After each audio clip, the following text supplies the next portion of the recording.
Welcome to a new episode of Christian Conversations with Strathern United Church. The topic of today's lecture is Faith and Friction. Here, Reverend Sandy will invite us to consider friction points between technology and faith.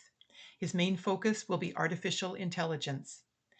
Thank you for joining us as together we listen, learn, and reflect.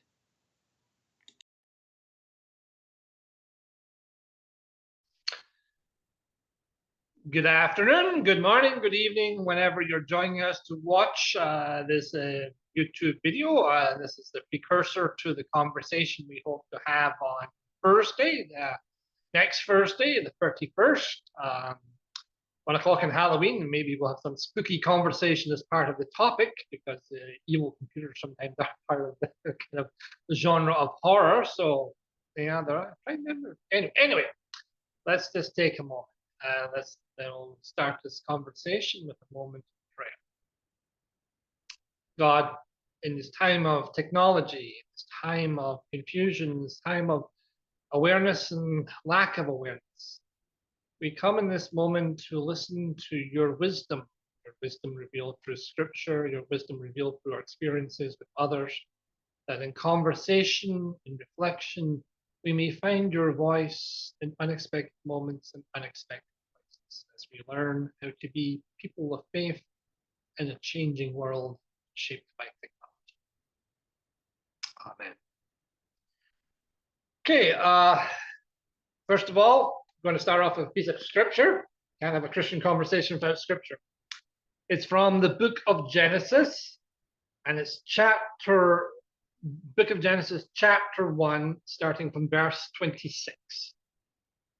Then God said, "Let us make humankind in our image, according to our likeness, and let them have dominion over the fish of the sea, and over the birds of the air, and over the cattle, and over all the wild animals of the earth, and over every creeping thing that creeps upon the earth."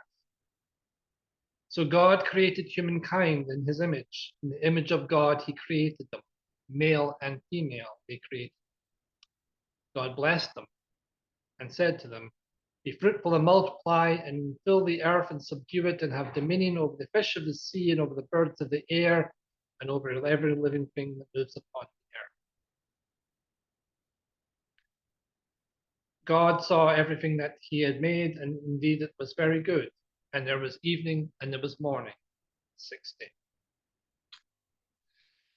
So we start off with Genesis, and we'll soon get into why that is an important part of the conversation. A couple of other definitions to start off with. We talk, part of the conversation we hope to have on Thursday in particular, next Thursday in particular, is about artificial intelligence. What do we mean by that? Well, I've got a good basic definition from Wikipedia. Artificial intelligence, in its broadest sense, is intelligence exhibited by machines, particular computer systems. It is a field of research in computer science that develops and studies methods and software that enable machines to perceive their environment and use learning and intelligence to take actions that maximize their chances of achieving defined goals. Such machines may be called AI. Another definition that I believe will be useful is sentience, because the concern, the issue, the challenge, whatever about AI is that it's computers who have achieved sentience. What does that mean? Sentience is the ability to experience, once more, definition from Wikipedia. Sentience is the ability to experience feelings and sensations. It may not necessarily imply higher cognitive functions such as awareness, reasoning, or complex thought processes. Sentience is an important concept in ethics, as the ability to experience happiness or suffering often forms the basis for determining which entities deserve moral consideration, particularly in utilitarianism. So we have two definitions. I think the sentience one is useful in particular because the question is, what happens when machines becoming self-aware? How do we work with those kind of frameworks? What does it mean for intelligence to be learning and all this kind of stuff? The question that we're exploring is how AI may impact the evolution of faith as part of the human condition. both in material sense, what does a world with more and more use of machinery and whatever look like, but also does the development of AI challenge our understanding of what it means to be a person of faith? And we'll bring in the theological issues right in from the beginning. In traditional Christian theology, humanity as an intelligent, sentient species is the result of the creation of God as established in the book of Genesis. We heard. We are made in God's image, shaped by God to be a self-aware part of God's creation.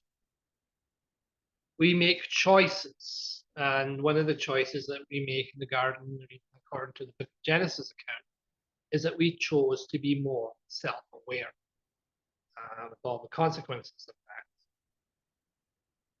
We are part of God's plan to fulfill God's vision for creation and to do so out of free will. So the question is, what happens if humanity creates sentient, self-aware machines? Have we become like God? And what's particularly kind of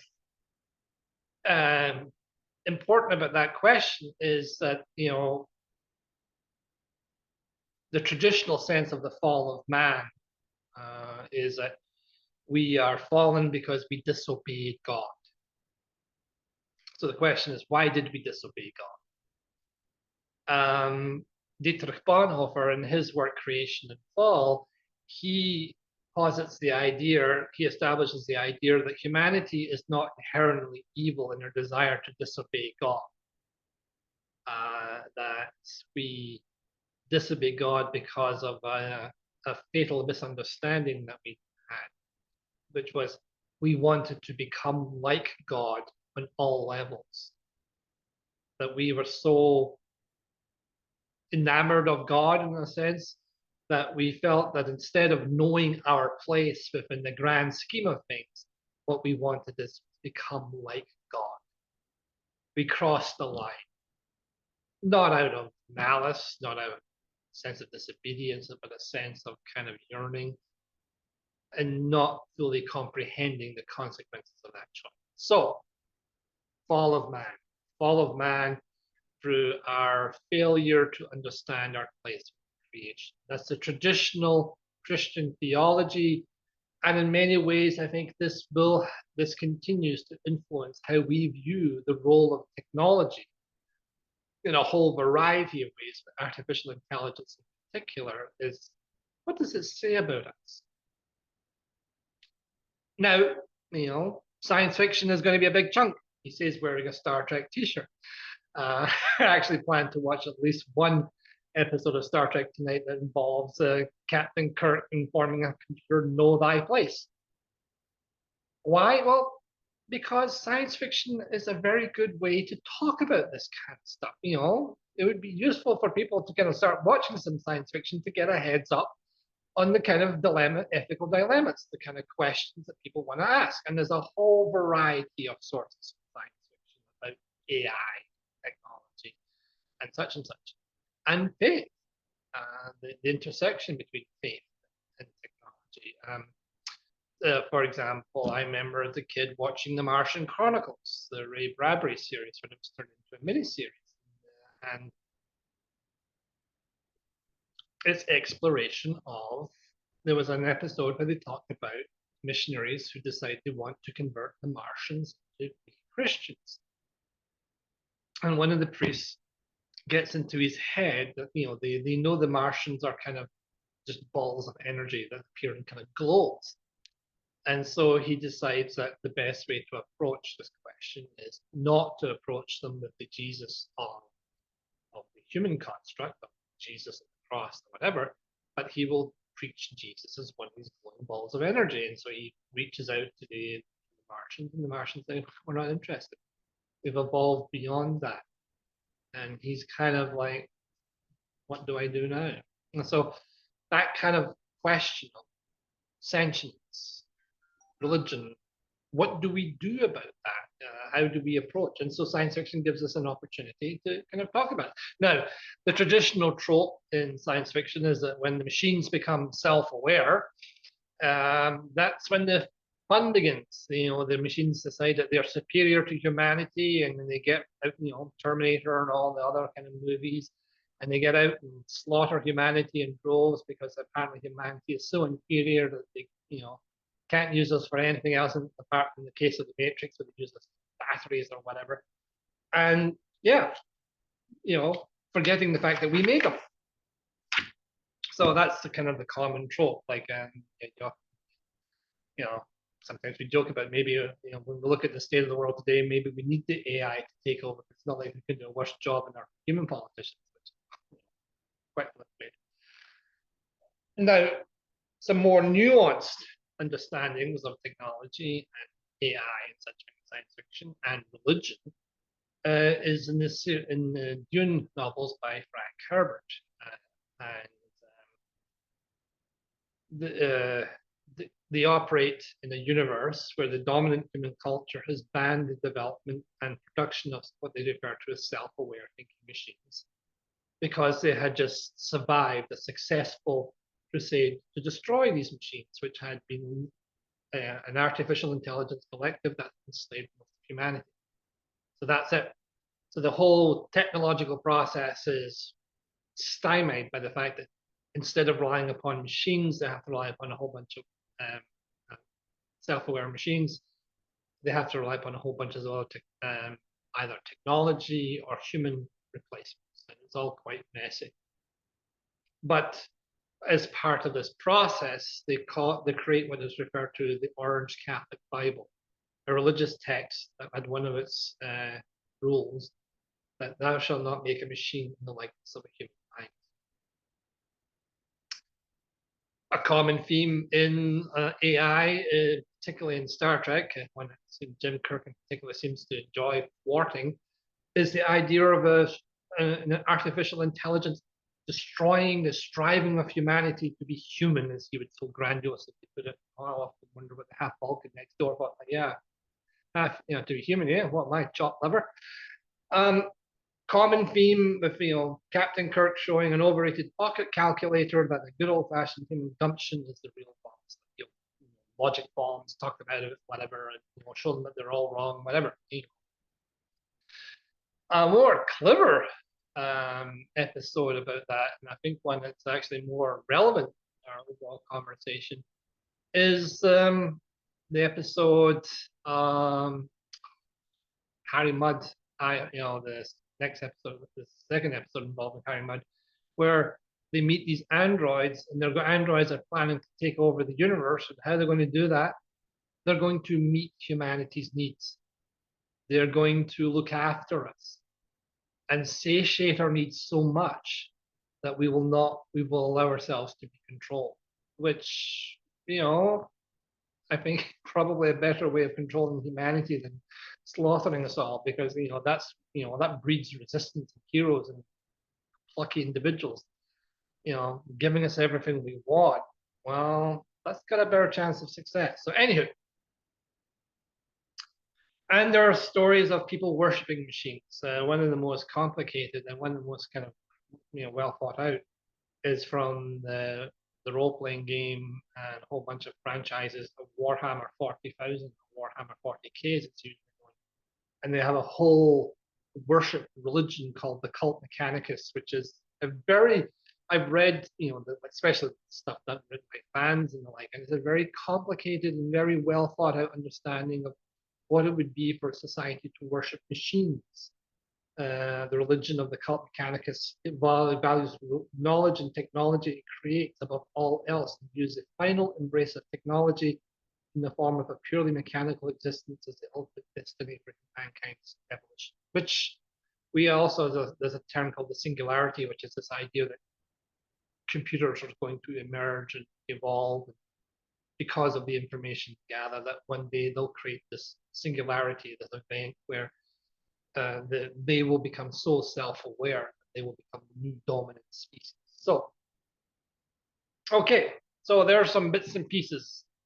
And then, of course, there's the reality of AI that we deal with, the chatbots, the kind of, the rewriting stories. Theoretically, I could be using ChatGPT to write my sermons. I'm not going to, because I'm a I'm a Luddite. I don't like relying upon technology too much. I enjoy technology, but relying upon it to do particularly creative stuff, no. I'm not interested. Because that's my best Jim Kirk accent. Well, that's what makes us human. What makes us human is to be creative, to be wanting to look at this. Technology can be useful. Like I will use a computer, for example, to find out research to come up with, pieces of data. But it's what you do next with it is becoming the challenge. The challenge that we have with AI is, do we use it as a useful tool that presents us with options to make choices, or do we let it do all the work for us? Do we let them control us by letting them look after us? So as I said, that the Harry Mudd episode, not the first one, which is kind of really grim to watch. The second one in the second season, where this idea of, will AI smother us? And who's in control of the AI? And what does this mean as a person of faith? Okay, so now the actual religious part. And the second reading from the book of Genesis. Book of Genesis, chapter 11, verses, well, I'll just read it. It's chapter 11, verses 1 to 9. Now the whole earth had one language and the same words. And as they migrated from the east, they came upon a plain in the land of Shinar and settled there. And they said to one another, "Come, let us make bricks and burn them thoroughly." And they had brick for stone and bitumen for mortar. Then they said, "Come, let us build ourselves a city and a tower of its top in the heavens, and let us make a name for ourselves. Otherwise we shall be scattered abroad upon the face of the whole earth." The Lord came down to see the city and the tower which the mortals had built. And the Lord said, "Look, they are one people, and they have all one language, and this is only the beginning of what they will do. Nothing that they propose to do will now be impossible for them. Come, let us go down and confuse their language, so they will be not understand one another's speech." So the Lord scattered them abroad from the face of all the earth, and they left off building their city. Therefore it was called Babel, because there the Lord confused the languages of all the earth, and from there the Lord scattered them abroad from the face of all the earth. So, why did I pick that passage? Well, I think it illustrates a kind of overall tension in the Bible between the Bible over the question of technology. Now, the Bible never makes any clear, specific points about the role of technology in faith. One of my favorite quotes, which I've said ad nauseum all over the place, I'm going to repeat again, was from a historian, an ancient Near East historian, in one of his books. And it was just a regular historical book. It wasn't some kind of Christian publication or anything like that. But he said, "Look, I'm a person of faith." And he said at one point, and it was kind of, you can read the exasperation from the text itself. He said, "I do wish that if the Lord God was going to tell us his laws for all ever in a day, that I do wish that the Lord God had spent a little more time telling us some rules on nuclear power and natural gas, and maybe less time on thou shalt not mix those serious cloths together." I can imagine the confusion of Moses and all the others in the book of Deuteronomy and Leviticus as they kind of scratch their heads on, why does God say, thou shalt to use natural energy or something like that? Well, just write it down. It'll be relevant later. That's what God should have done. Nuclear energy is okay as long as this kind of form. Just write it down, Moses. I know it doesn't make sense now, but I tell you now, 3,000, 4,000 years later, it'll make sense. Now, okay, it's obviously a bit of a ridiculous thing, considering we now know when these laws are written and all this kind of stuff.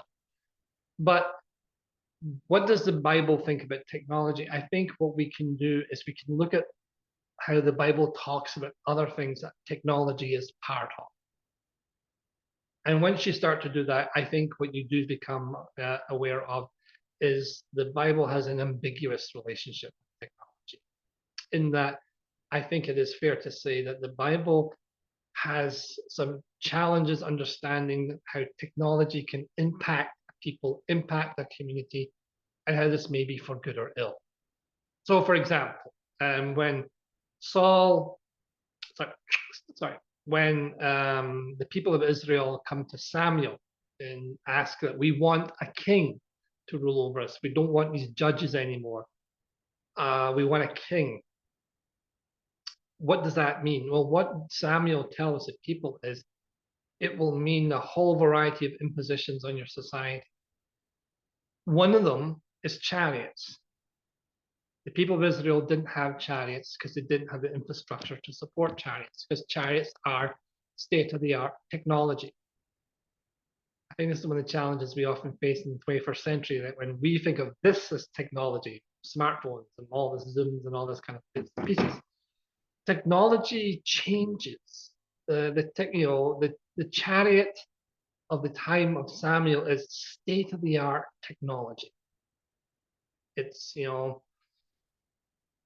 how do you get bits of wood, connect it to a couple of horses, and then run like the wind across the plains? You've already enhanced human energy levels to a fairly staggering amount. The problem is, what are you using it for? You're using it to kill other people. The chariot is a weapon of war. There's no other use for it. I guess if you want to enjoy chariot races, and maybe later on use it, chariot races or whatever, or maybe fast messengers or whatever. But I understand the train, a good runner is actually better because you don't have to wear, flat surface or whatever. The whole point of a chariot is a weapon of war, technology. And so when Samuel talks about the technology that will be introduced by the king, it's detrimental because you have to support the technology. You have to have resources made to make the wood, to turn the wood into the components. You need to support the soldiers who will be equipping it. There's a whole bunch of stuff that the technology will impact the society. The big building projects that will happen later on as kings, they're the part of the technological infrastructure of the realm that will have negative impact. So technology as a concept within the Bible, as we hear in the Tower of Babel. The Tower of Babel is a technological development that God has declared is going to be detrimental to the relationship between God and the people because the people are getting a little too big for their britches. That traditional understanding, know thy place. Don't get too big for your britches. Don't, realize that you're part of God's plan. You're working with God for the fulfillment of creation. And when technology comes into it, the city has always been perceived in the Bible as a place of ferocious ambiguity. In the city, people come up with, they want to become wealthy. There's technology of the city itself, new ideas, and sometimes new ideas are problematic. And the Bible is ambiguous about all this.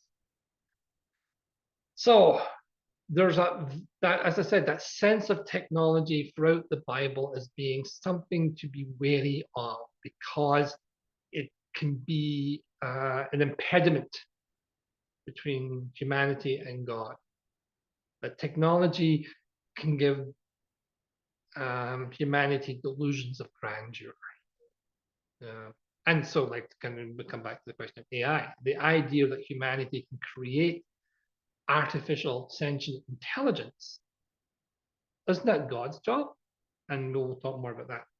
Now, at the same time, in the real world, technology has been pretty damn good, very good, sorry, not damn good, very good at helping faith to spread. You have this ambiguous message within the Bible about technology, but at the same time, it's technology allows the Bible to be known throughout the world, particularly the Christian scriptures. The technology of the Roman Empire through its communications infrastructure. Oh, that's some fancy terminology for roads. They had really good roads. They had a whole infrastructure. Roads had to be made. They had a system where books could be copied, um, either by low-paid people or enslaved people. But because of that technology, the word could spread. Within a couple of generations, you have people spreading the good news all over the Mediterranean because of the technology of the roads, the ships that were transporting grain and whatever around the Mediterranean, and the kind of infrastructure that allowed recreation of documents. And then you have the next big technological intersection, the Protestant Reformation, when the Europeans adapted printing presses to be used in the European context, because originally the printing press came from, I believe it came from the Chinese. But when it was adapted in the European context, you could produce books, lots and lots of books, a lot more than you had before. You could produce pamphlets, and more people are beginning to learn how to read. More people are beginning to learn how to write. So you have this whole technological boom of the Protestant Reformation. All this stuff is happening, and so it spreads out.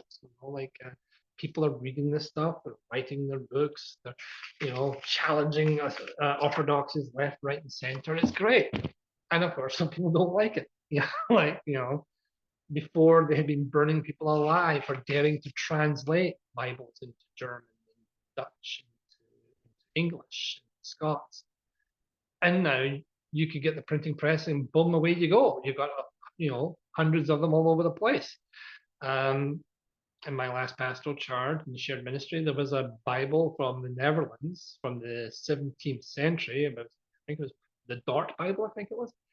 And there were enough of them are printed that there, hundreds of them still exist. This is from the 17th, 16th, 17th century. So you have technology playing its role. And then as humanity begins to become more and more technologically aware of its, technological developments in the 17th and 18th century, and then the Industrial Revolution in the UK, all over the world, technology becomes one of the key elements of spreading Western culture, Western religion, Western values, and that includes religion.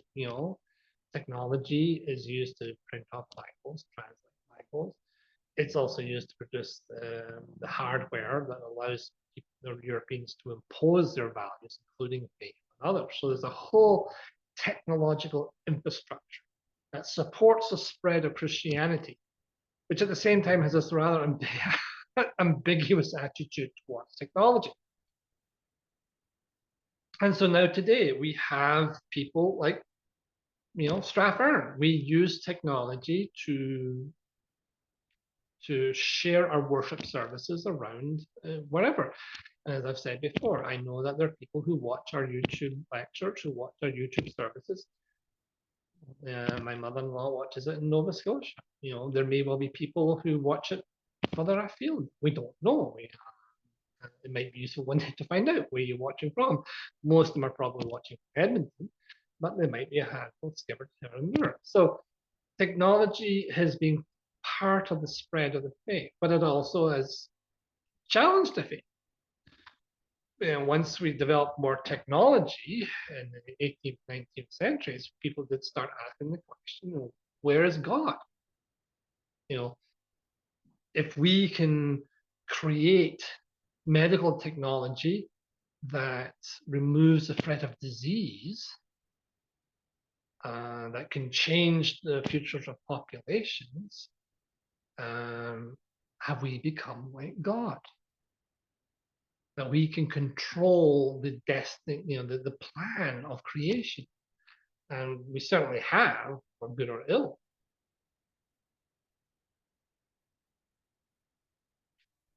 We have, we are now dealing with the consequences of human technology that has led to climate change, that has enabled the worst aspects of climate change in such a way that we are increasing sea levels, increasing temperatures, and increasing the number of extreme natural weather events.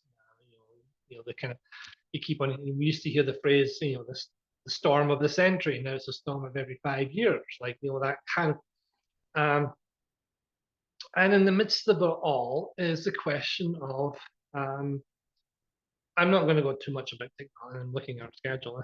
I want to get to talk about AI a little bit more, obviously. But we have achieved wonders. And we've achieved wonders that 100 years ago, 50 years ago, we would have said were miracles. Curing diseases and, people are recovering from injuries that before would have been their end of days kind of thing. So we, and some Christians are uneasy about this. They're uneasy about the fact that technology has become such a pivotal part of understanding who we are and how this impacts our understanding of God and God's role in the world and what is God's plan for humanity. Especially with medical technology, a lot of the questions are often raised with this kind of premise of messing with God's plan, using forms of artificial fertilization, IVF, for example. Some have said you're messing with what God has ordained. What I find odd is the same kind of person usually are not in a huge rush to use that argument to say, no, don't use that medical treatment to stop someone dying from cancer. Like, there seems to be kind of picky and choosy about what we're going to be kind of outraged about. But what the kind of the core question about AI, obviously we've looked at a whole variety of things of AI in terms of, especially from the science fiction perspective, in terms of what's the threat? What threat is it? The robot overthrowing of humanity, which I would think, to be honest, would kind of very much an act of gross ingratitude because we made them. Like we created them. But God might be saying another, this is what happens when your creation gets out of, join the club, humanity. I created you and you got out of hand. And when you created the robots, they got out of hand. Well, that is kind of, poetic justice and all that. Obviously, but the point is, we are in the cusp of a new technological era. AI, as it has evolved into our present world, to be honest, when I read the science fiction and when I was a teenager and a young adult and all that, I don't remember worrying about the fact that AI would undermine our education system by making it easier for people to plagiarize, by making it easier for people not to do the required work, and all of this kind of bits and pieces, or the frustration of dealing with AI chatbots when you just want to talk to a human being to get your problem resolved. And I've had this experience a few times myself. Like I've tried to contact a company, and the AI chatbot turns up, and it just frustrates the living daylights out of me because it doesn't answer the question. It keeps on kind of going round and round in circles. And you say, why can't I just talk to a human being? Maybe the human being can't give me, also is problem. But the questions that we're going to be looking at, like, do they stifle human creativity, for example? Well, you have to wonder. I write fan fiction. I write stories. I was involved with the various things that I enjoy. Anime, manga, whatever. And so I post them on AO3. That's one of these kind of archives. The growing issue they have is how many of the stories that are being submitted are produced by AI programs. What you can do is you can, like ChatGPT, I think is one of them.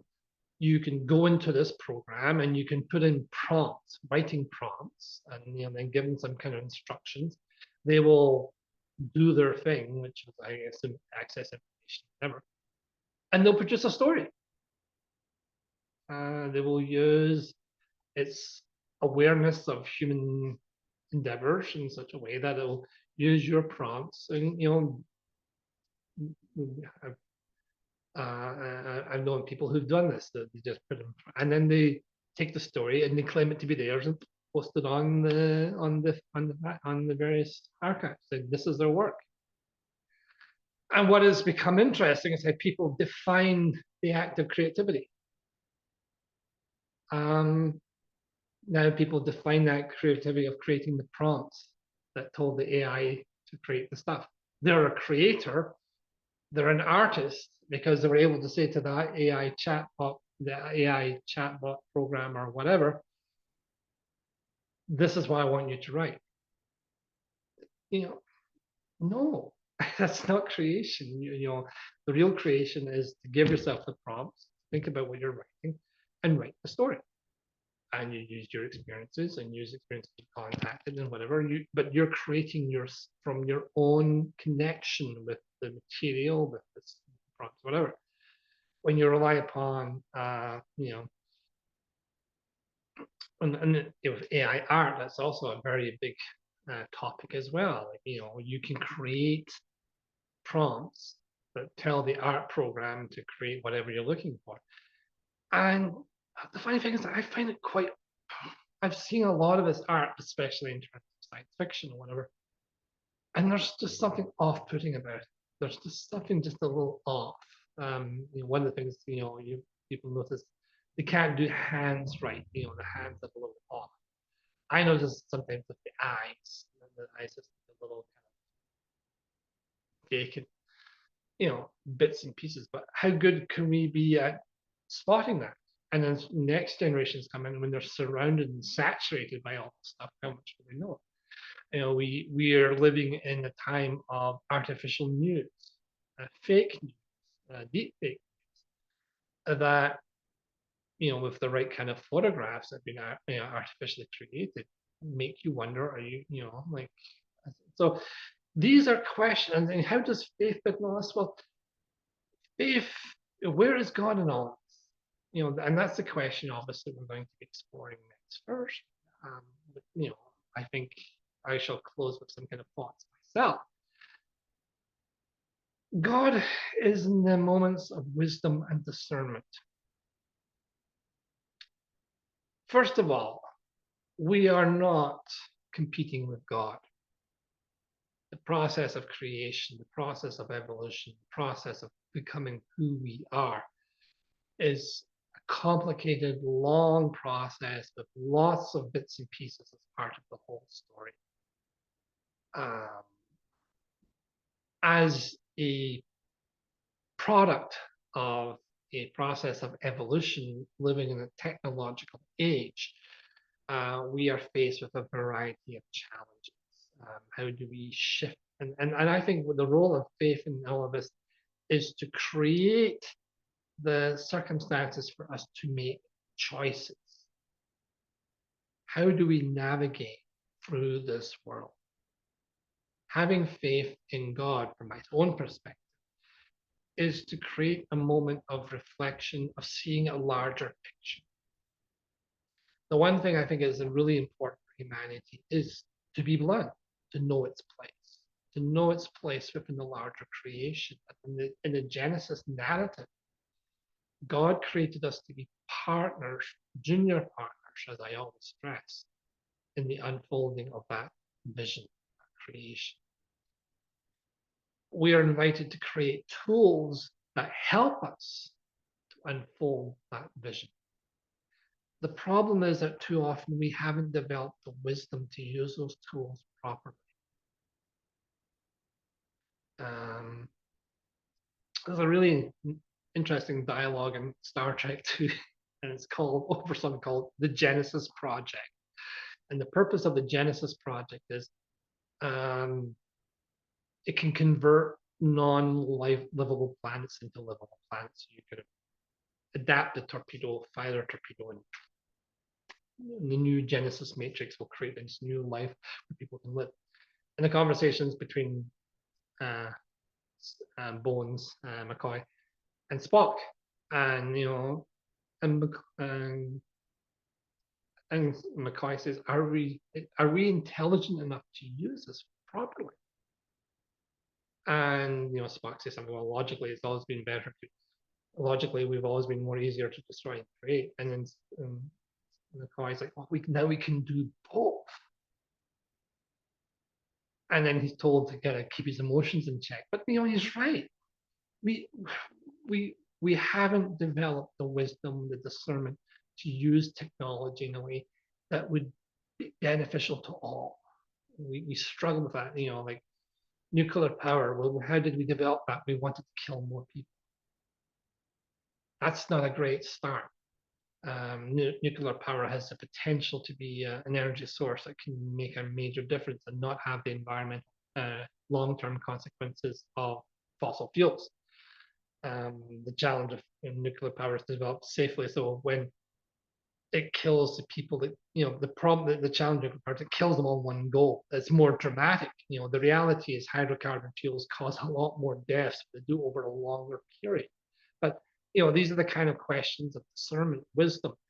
And this is where the place of God in all of this conversation, I feel, is that to know your place within God's creation, to come back to the vision of Genesis, to know that we can create tools that can help us to understand our place within society, place within the world, and feed people. So, for example, like the technology of food production, genetically modified foods, which I fully support and blend, because all of our food has been tampered. The original wheat that we eat now is nothing like the original wheat that was grown. Like we've used selective breeding, we've used a whole variety of techniques to produce our cereals, our livestock, our fruits, and all this kind of stuff. With safe genetic modification, we can create foodstuffs that can grow in areas where food can't grow just now. We can grow foodstuffs that are drought resistant, pesticide. You don't need pesticides. It's a whole bunch of stuff. But that's the challenge that we have: is how do we do that? How do we do that wisely? How do we do it safely? Wisdom, discernment from God, I think, is useful in that context. If you know your place within the order of things, that you are part of a large creation, then you will create technology that will help everyone, not just a select few. You won't just say to yourself, I'm just going to create this state-of-the-art weapon system that will be beneficial to a bunch of companies, where all your population is like wondering where's our healthcare. These are long, deep, complicated issues, and AI is part of the conversation, and that's what we're talking about. But it's part of a larger conversation. What is the role of technology?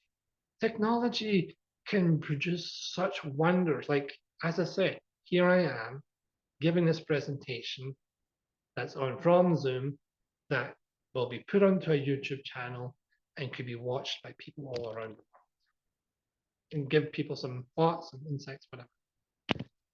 Technology can allow me to get in touch with people, to be close to whatever. There's a whole, but there's a downside and there's a good side. What I believe the role of faith in all these questions is, first of all, to understand our connections with the large world, the connections with God. What does God want from us? What does God hope we will use technology for? Make my planet a garden. Well, how do we do that? Make sure everyone's fed properly. Well, technology can be part of that if it's used wisely. On and on and on. AI can help us make decisions more effectively. It can give our government leaders, more information. Like, instead of having to read reams and reams, an AI synthesis can say this, that, and the next. And trust. How do we trust what's going to be given to us, the information? So there's no easy answer. Technology is here. It's, there's ambiguity around technology, but I think that ambiguity is not so much the technology itself, it's how we learn how to use it and who gets to learn how to use it and who is in control of it. And this is one of the challenges we're facing with AI, for example, that one of the questions that people are beginning to ask is who will control the information that AI gets access to make its decisions? Is it possible to create AI that will make horrible decisions? And there's anecdotal evidence apparently of like Microsoft and others creating AI programs that they kind of let loose in certain parts of social media, and they came back horribly racist. Way to go, humanity! We turned the machines racist. Was it the machine's fault or was it humanity's fault? We created the machine and then we unleashed it in a particular place that apparently was quite detrimental. So I think I'm going to wrap it up at this point, but well, no, I'll just wrap it one. Technology has the potential to be part of God's plan in the sense of it will give us the tools and abilities to care for other people, to support other people. I think what the challenge that we face is to learn of the wisdom of sharing the technology with all who are able to use it, able to understand it, and then build on that.